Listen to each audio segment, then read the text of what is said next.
अच्छा ये देखिए ये पेन पिस्टल है, ठीक है।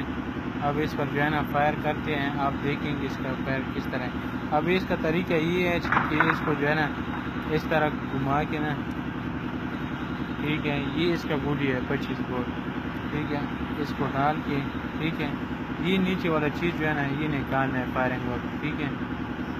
फिर इसको दोबारा जो है ना बंद करें, ठीक है। अब ये बंद हो गया है। अब इसको लोड किस तरह करने ना, इस तरह कर दिया, ठीक है।